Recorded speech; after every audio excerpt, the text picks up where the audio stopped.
गाडी घ्यायचा विचार करताय पण SUVच्या पलीकडे जग दिसत नाही आहे, समजू शकतो.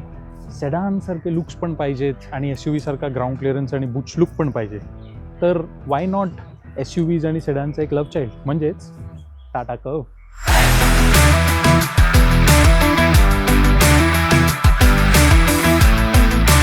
नमस्कार, माझं नाव तन्मय वाकणकर आणि स्वागत आहे तुमचं मोटरेड इंडियामध्ये.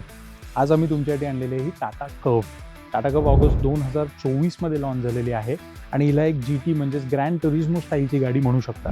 टाटा कर्व ही नेक्सॉनच्या प्लॅटफॉर्मवरती बेस्ड आहे, त्यामुळे तुम्हाला जाणवत पण असेल की हा फ्रंट एंड जो आहे तो थोडाफार नेक्सॉनसारखा दिसतो. आणि त्यात आज आपल्याकडे आहे टाटा कर्वचा डार्क एडिशन. हा डार्क व्हेरियंट जो आहे तो टॉप एंडच्या वरती बसतो आणि टॉप एंडच्या वरती तुम्हाला काही फीचर्स मिळतात. तुम्ही बघितलं तर अक्षरशः सगळे पार्ट जे आहेत ते ब्लॅकआउट केलेले आहेत, एक्सेप्ट फॉर हे जे थोड्या चट्ट्या आहेत यांच्यावरती तुम्हाला क्रोम दिसेल. त्याचबरोबर हा जो DRL आहे तो दिवसा बघा नाही तर रात्री बघा, हा तुम्हाला खूप कमाल दिसतो. आणि त्याचबरोबर याचे हेडलाईट्स पण खाली दिलेले आहेत आणि बिकॉज ही टॉप एंड आहे ऑब्व्हियसली याच्यामध्ये कॉर्नरिंग लॅम्प्स देखील तुम्हाला मिळतात. So visibility wise Tata curve तुमची काळजी घेते. जरी ही गाडी नेक्सॉनवरती बेस्ड असली तरी नेक्सॉनपेक्षा खूप जास्त बुच लुक्स आहेत, कारण ही थोडी उंच केलेली आहे, ज्याच्यामुळे ह्याच्यातले जे माचो एलिमेंट्स आहेत ते एकदम क्लास दिसतात. म्हणजे हे चिझल्ड बॉनेटचं एलिमेंट. ॲक्च्युअली टाटा कर्वचं खासियत जी आहे ती हीच आहे की काही रंगांमध्ये समजा तुम्ही काहीतरी वेगळं बघतच आहात तर मग ब्लॅक व्हाईट का घ्यावी, सो तुम्ही ऑरेंज घेऊ शकता किंवा ब्लू घेऊ शकता. या बोल्ड लुक्स बरोबर तुम्हाला दिसेल की इकडे पार्किंग सेन्सर्स तर दिलेलेच आहेत पण कॅमेराज पण आहेत, कारण या गाडीमध्ये मिळतो तुम्हाला 360 डिग्रीजचा पार्किंग कॅमेरा. हा पार्किंग कॅमेरा कामात पण येतो, कारण जेव्हा तुम्ही इंडिकेटर दाखवता राईट किंवा लेफ्टचा तेव्हा तुम्हाला मिरर्समधनं दिसणारं व्हिडिओ दिसतो, त्याच्यामुळे तुम्हाला ब्लाइंड स्पॉटमध्ये कोणी असेल तर हे कळून येतं. सो टाटा आणि सेफ्टी हे हातात जातच, 5 स्टार रेटिंग आहे, सगळं आहे. पण आत्ता आपण लुक्सबद्दल बोलतोय. फ्रंटमधनं तर कमाल दिसतातच, पण एक अजून एक अँगल आहे जो अगदीच कमाल दिसतो आणि तो म्हणजे याचा रिअर. टाटा कर्वच्या रिअर एंडला आलो तर आपल्याला दोन गोष्टी दिसतात. हा म्हणजे एक हा स्पॉइलर. या स्पॉइलरमध्ये तुम्हाला एक ॲडिशनल टाटाकडनं ॲक्सेसरी पण मिळते. तुम्ही बघू शकता की हे जे स्टायलिंग आहे ते सॉर्ट ऑफ लॅम्बोर्गिनी उरुससारखं आहे. टाटाने खूप कमाल डिझाईन केलेलं आहे, ज्याच्यामुळे ही रस्त्यावरनं जाताना खूप युनिक दिसते. सगळ्या गोष्टी या ब्लॅक केलेल्या आहेत, कॅमेराज आहेत.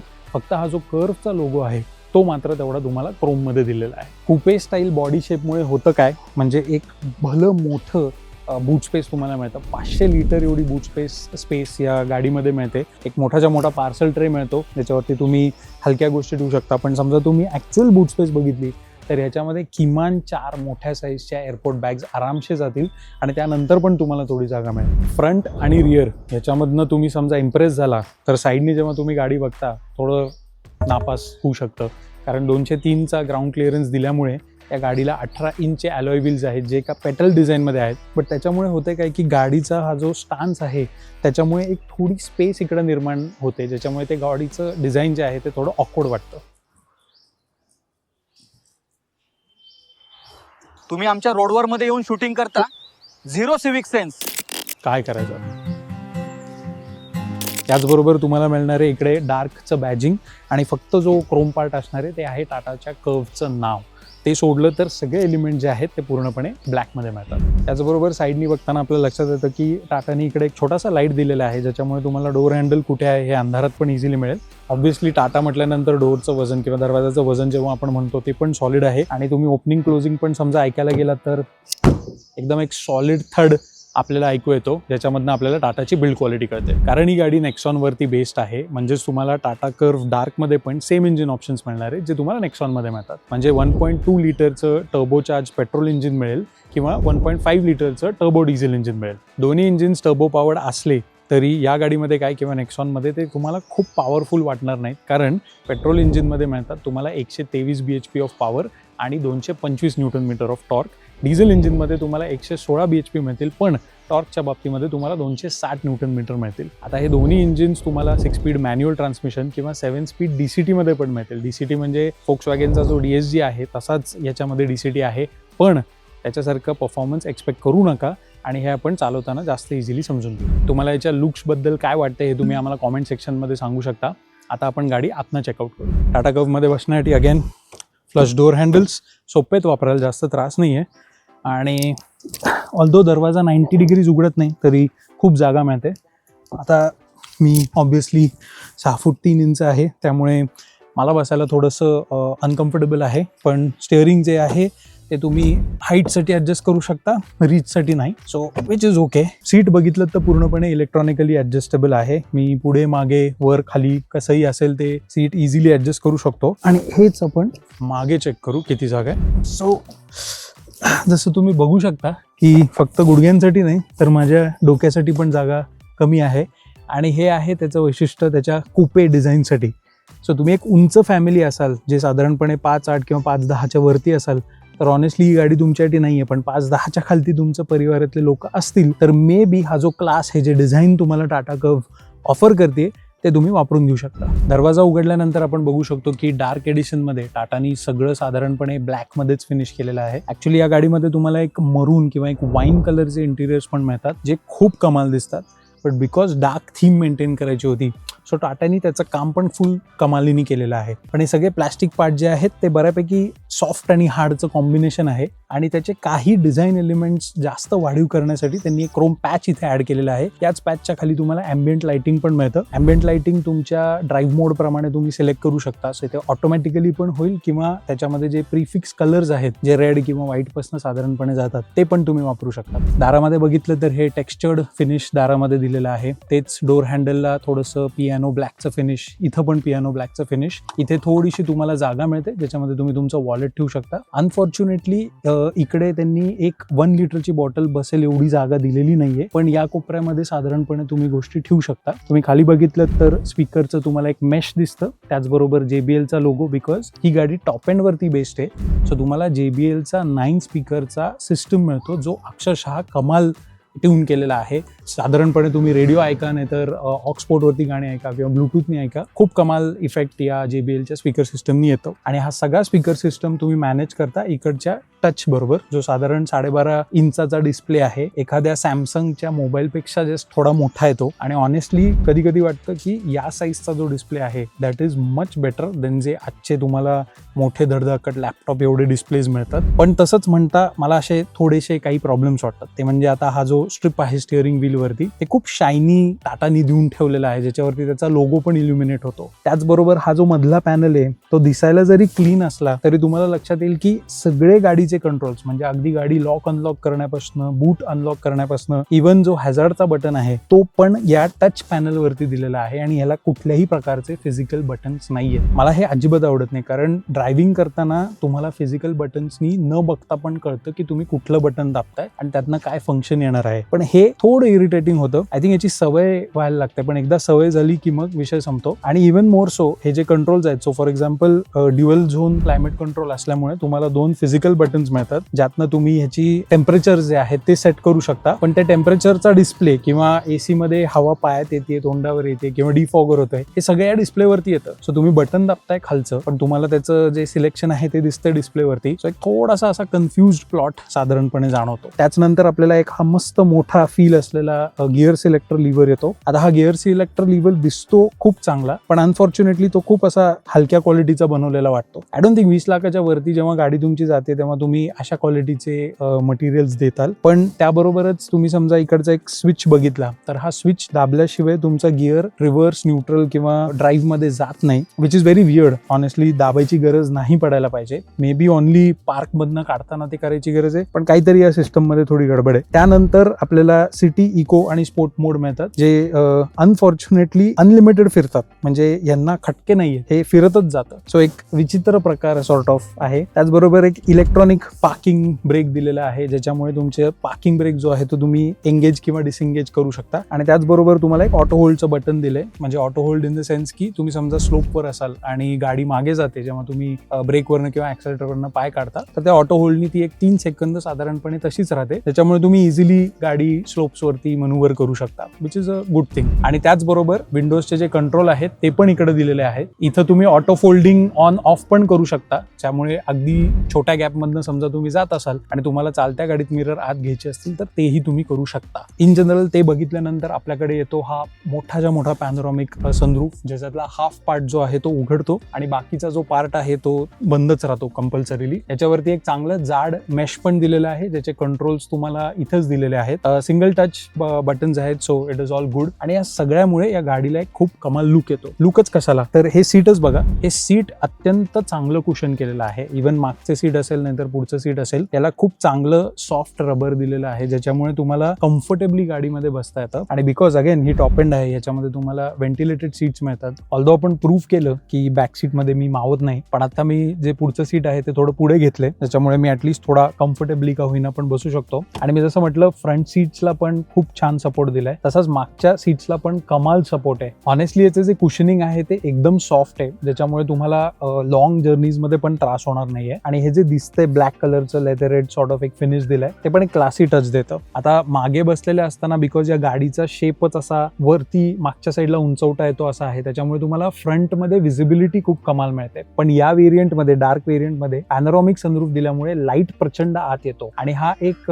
टिंटेड सनरूफ आहे, ज्याच्यामुळे इव्हन ऊन पण एकदम प्रखरपणे जाणवणार नाहीये, त्यामुळे गाडी एकदम तापेल अशातला भाग नाही. ऑल्दो काळी गाडी आहे त्यामुळे जास्त तुम्ही अपेक्षा ठेवू नका. यामध्ये सनवायझर्स पण दिलेले आहेत जे तुम्ही वर करू शकता. बाय द वे तुम्हाला माहिती होतं का की हे जे सनवायझर्स आहेत हे लिगली तुम्ही गाडी चालू असताना नाही वर करू शकत. हे फक्त गाडी स्टेशनरी असताना गाडी तापू नये आणि हीट आतमध्ये येऊ नये एवढ्याच कारणासाठी दिलेले असतात. हा एक खूप विचित्र नियम आहे. म्हणजे आपण भारतासारख्या एका उन्हाळ देशामध्ये राहतो आणि त्या उन्हाळ देशामध्ये पण तुम्ही टिंट पण नाही करू शकत, सनवायझर्स पण नाही लावू शकत, पण कर्टन्स लोक बिंदास लावतात. सो हा एक विचित्र नियम आहे. याच्याबद्दल तुम्हाला काय वाटतं तुम्ही जरा आम्ही कॉमेंट सेक्शन मध्ये आम्हाला सांगा. पण I think in general rear AC vents दिलेले आहेत. एक टाईप ए, एक टाईप सी 5 वोल्टचा चार्जिंगचा स्लॉट पण दिलेला आहे. सीटच्या मागे समजा काही खाचा असतं तर बरं झालं असतं, म्हणजे त्यामध्ये काही ठेवू शकलो असतो. कारण हे जे खाचा त्यांनी पाण्यासाठी दिलेले आहेत त्यामध्ये 1 लिटरची बाटली तर नक्कीच मावणार नाहीये. प्रॉब्ली 250 ml किंवा त्या छोट्या बाटल्या आहेत त्या मावू शकतील. इव्हन हे जे सीट त्यांनी पुढचं डिझाईन केलं, याचा जो हेडरेस्ट आहे, याचा जो स्लीकनेस आहे तो मला खूप आवडला. आणि अंडर थाय सपोर्ट पण इथं बसल्यानंतर मला जाणवतोय की बऱ्यापैकी सीट पुढे आल्यामुळे तुमच्या मांड्यांच्या खाली तुम्हाला चांगला सीट सपोर्ट मिळतो, ज्याच्यामुळे लॉंग जर्नीज प्रचंड सोप्या होऊ शकतात. थोडे निकनॅक्स दिसतात, म्हणजे फिनिशिंग मध्ये टाटाचा हा इश्यू राहिलेलाच आहे आधीपासून. जिथे तुम्हाला काही काही गॅप्स दिसतील त्या अनइव्हन आहेत, म्हणजे एका ठिकाणी नखा एवढी गॅप आहे तर एका ठिकाणी बोटा एवढी गॅप आहे. काही काही ठिकाणी तुम्हाला 2 पॅनल्सच्या मध्ये एकदम मोठीच्या मोठी जागा दिसते. आणि पेंट बद्दल पण आम्ही बघत होतो ही गाडी शूट करताना की जुलैमध्ये घेतलेली गाडी आहे 2025 मध्ये, आणि आज आपण फेब्रुवारी 2026 मध्ये आहोत. 6 महिन्याच्याहून जास्त या गाडीला फक्त झालेले आहेत, पण ह्याचा काळा रंग उतरलेला आहे. याचे 2 कारण आहेत. आपल्याकडचं वापरलेलं पाणी आणि फडकी, आपल्याकडे लोक जी पुसतात धुतात त्यांना कल्पना नसते हे कसे मेंटेन करायचे, त्यामुळे पण त्रास होतो. पण हे टाटाला माहितीये. पण हा ब्लॅक कलर ऑलरेडी उतरलेला आहे. सो टाटाचं पेंटचं फिनिश किंवा इंटिरियर फिनिश किंवा बिल्ड क्वालिटीचा जो फिनिश आहे तो कुठेतरी कमी पडताना या गाडीमध्ये आपल्याला दिसून येतो. बट ऑफकोर्स मेन प्रॉब्लेम किंवा मेन जे हायलाइट्स आहेत ते गाडी चालवताना जाणवायला पाहिजेत. सो आता आपण गाडी चालवायला घेऊ.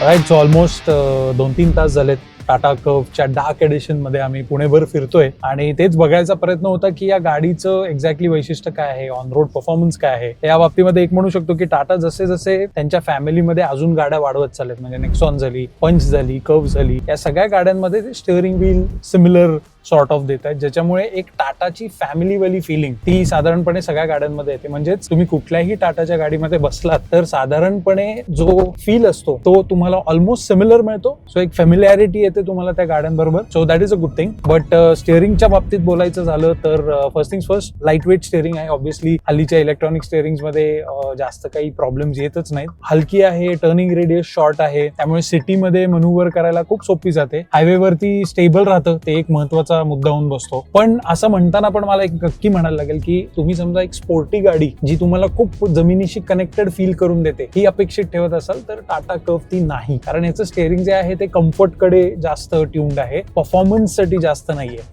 आणि तसंच त्याचं जे इंजिन आहे, ट्रान्समिशन आहे, या दोन्ही गोष्टी कम्फर्टसाठी जास्त ट्यून्ड आहेत. सांगतो मी कसं. इव्हन दो हे एक टर्बो पेट्रोल आहे तरी ह्याच्यातनं तुम्हाला एकदम काय क्रेझी परफॉर्मन्स मिळणार नाहीये. आणि ऑल्दो टाटा क्लेम करते की याच्यामध्ये त्यांनी डीसीटी ट्रान्समिशन दिलेलं आहे जो 7 स्पीड आहे. तुम्ही फोक्सवॅगन मध्ये बसा आणि मग या गाडीमध्ये बसा, जमीन आसमानाचा फरक जाणवून येतो जेव्हा तुम्ही बॅक टू बॅक या गाड्यांमध्ये बसता. कारण जेव्हा फोक्सवॅगन मध्ये तुम्हाला तो जो सॉफ्टनेस, स्मूथनेस असतो गिअर चेंजेस मध्ये, तो तुम्हाला टाटामध्ये जवळपास पण येत नाही. तुम्ही ही गाडी 0 वरती ठेवा आणि एकदम ऍक्सेलरेशनचा लोड द्या, ऍक्च्युली काही जटर्स येतात, म्हणजे असे व्हायब्रेशन्स येतात तुमच्या गाडीमध्ये जे तुम्हाला अनकम्फर्टेबल फील करतात. आणि हे त्या डीसीटीचं काम नाहीये, हे टिपिकली एका AMT गिअर बॉक्सचं काम आहे. इव्हन CVT मध्ये जो एक बेल्टचा आवाज येतो असा करून, असा जो एक सॉर्ट ऑफ वाईन असतो, तो पण तुम्हाला इकडे साधारणपणे जाणवतो. पण हे इंजिन खास कधी येतं, जेव्हा तुम्ही हे साधारणपणे 2000 RPM पर्यंत घेऊन जाता. एकदा का 1,500-2,000 RPM पर्यंत हे इंजिन पोहोचलं, हे प्रचंड स्मूथ आहे, अजिबात व्हायब्रेशन्स आतमध्ये येत नाहीत. आणि तुम्ही आयडियली 7व्या गिअर मध्ये 80, 90, 100च्या स्पीडला हायवेवरती क्रूज करू शकता. सिटीमध्ये असाल तर टिपिकल इव्हन आता D4 मध्ये आहे, स्पोर्ट मोड मध्ये टाकली, ती आपण एक छान इको मोड मध्ये टाकू. आय एम सॉरी, पण हे प्रत्येक गोष्टीला ऑडिओ चाइम्स आहे त्याच्यासाठी. सीट बेल्ट नाही घातलं, तुम्ही कुठला मोड टाकलाय, तुम्ही काय केलंय, सगळ्यासाठी ती बाई तुम्हाला सांगते. आणि आय थिंक हे जरा इरिटेटिंग आहे. Coming back to the engine, economy mode मध्ये टाकलाय. D5 मध्ये आता 50च्या स्पीडने आम्ही हायवे वरती चाललोय. एकदम रिलॅक्स्ड आहे, म्हणजे गाडीमधनं तुम्हाला कुठलेही व्हायब्रेशन्स येणार नाहीत, इंजिनचा आवाज येत नाही, पेडल वरती काही फील येत नाही. पण ज्या क्षणाला तुम्ही गाडीकडनं परफॉर्मन्स एक्सपेक्ट करता, त्या क्षणाला ती गाडी तुम्हाला काही प्रतिकार करते की मला नाही जायचं एवढं जोरात, म्हणजे I am a very city born vehicle, जी सिटीमध्येच चालवायला पाहिजे. त्यामुळे तो एक फरक साधारणपणे जाणवला. Gear box again not the most enthusiastic, प्रचंड लेझी गिअर बॉक्स आहे. तुम्ही एकदम पॉवर मागितली की एक साधारणपणे गव्हर्नमेंट सारखं 2-3 दिवसामध्ये तुम्हाला पुढचा गिअर चेंज मिळतो, विच इज नॉट एक्सपेक्टेड. कारण तुम्ही गाडी बघितली तर एकदम स्पोर्टी दिसते, डार्क एडिशन आहे, आणि असं वाटतं की या गाडीतनं तुम्हाला एक ठराविक लेवल ऑफ परफॉर्मन्स मिळावा, पण तो मिळत नाही. आणि मग तो मिळत नाही म्हटल्यानंतर तुम्ही म्हणाल ठीक आहे, मे बी मायलेज असेल. सो हे 1.2 लिटरचं हायपेरियन इंजिन जे आहे, त्याच्यामधनं अनफॉर्च्युनेटली मायलेज देखील एवढं काही खास मिळत नाहीये. सिटीमध्ये आता या गाडीचे हार्डली 5000 किलोमीटर झाले. सो एक सॉर्ट ऑफ पहिली जी पेड सर्व्हिस असते ती अजून व्हायची आहे. पण साधारणपणे सिटीमध्ये आमचे रिपोर्ट्स आहेत की 7 ते 8 किलोमीटर पर लिटरचा ऍव्हरेज मिळतो. तेच हायवेवर गेलं तर 14 पर्यंत साधारणपणे देते. आयडियली अशा इंजिननी तुम्हाला सिटीमध्ये 10 का होईना पण ऍव्हरेज द्यायला पाहिजे. आणि तेच तुम्ही हायवेवरती समजा कॅज्युअल रन किंवा कम्फर्टेबल रन मध्ये गेलात तर साधारणपणे 16-17 का होईना पण ऍव्हरेज द्यायला पाहिजे. आता ही गाडी तुम्ही बघाल तरी कशासाठी, तुम्ही म्हणाल की सर्वात जास्त जो अट्रॅक्टिव्ह पॉईंट आहे तो त्याचा प्राइस पॉईंट, म्हणजे ऑलमोस्ट 10 ते 22 लाख रुपयापर्यंत तुम्हाला कर्व्हचे व्हेरियंट्स मिळतात. त्या कर्व्हच्या व्हेरियंट्स मध्ये तुम्हाला पेट्रोल इंजिन अवेलेबल आहे, डिझेल इंजिन अवेलेबल आहे, EV अवेलेबल आहे, ऑटोमॅटिक मध्ये अवेलेबल आहे, मॅन्युअल मध्ये अवेलेबल आहे.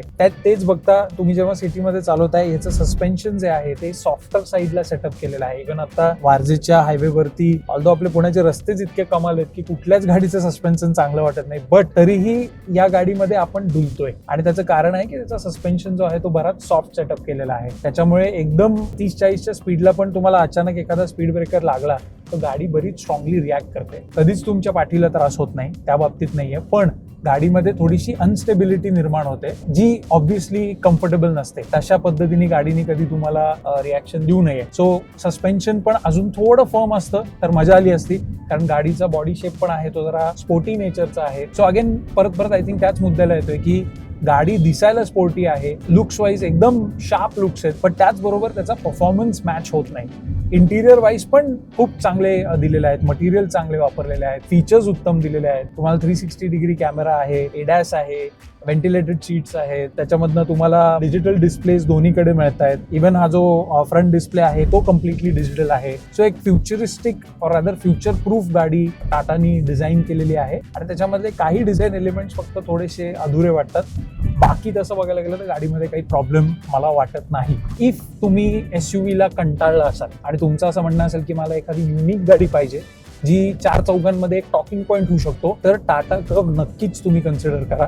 पण ऑब्व्हियसली फक्त मी सांगतोय म्हणून नाही, तुम्ही शोरूम मध्ये जावा, त्याचे व्हेरियंट जे पाहिजेत ते सिलेक्ट करा, ड्राईव्ह करून बघा. अनफॉर्च्युनेटली टाटाची आता परिस्थिती अशी झाली आहे की कुठल्याच 2 टाटाच्या गाड्या सेम चालत नाही. म्हणजे इव्हन तर तुम्ही डिझेल सिलेक्ट केली असेल, DCT सिलेक्ट केली असेल, पण 2 टाटाच्या डिझेल DCT अगदी वेगळ्या चालतात. हा त्यांचा क्वालिटीचा इश्यू म्हणू शकतो, फिट फिनिशचा इश्यू म्हणू शकतो, हा टाटाचा स्टँडर्ड म्हणू शकतो, कारण हे सगळ्याच गाड्यांमध्ये दिसतं. इव्हन तुम्ही मोठ्या मोठ्या युट्यूबर्सला ऐका, साधारणपणे गाडीचा हाईप होतो सिएराचा जसा झालाय, आणि जशी जशी ती डिलिव्हरीला येते तशी तशी तुम्हाला मेजर इश्यूज यायला लागतात. बटनच चालत नाहीयेत, एकीकडे फिट फिनिशचाच इश्यू आहे, गाडी ब्रेकडाऊन होतीये. हे सगळं तुमच्या नशिबावर आहे. आणि युजली तुम्ही समजा Hyundai किंवा मारुती सुझुकी बरोबर गेलात तर ते नशीब थोडं अजून चांगलं होताना दिसतं, कारण ती रिस्क व्हॅल्यू कमी होते. पण जेव्हा तुम्ही टाटा बरोबर जाता किंवा इव्हन महिंद्रा बरोबर जाता तेव्हा ती रिस्क व्हॅल्यू थोडी वाढलेली असते, कारण या लोकांचं बरंचसं R&D पहिल्या कस्टमर्सवर झालेलं असतं. आता या गाडीला 50,000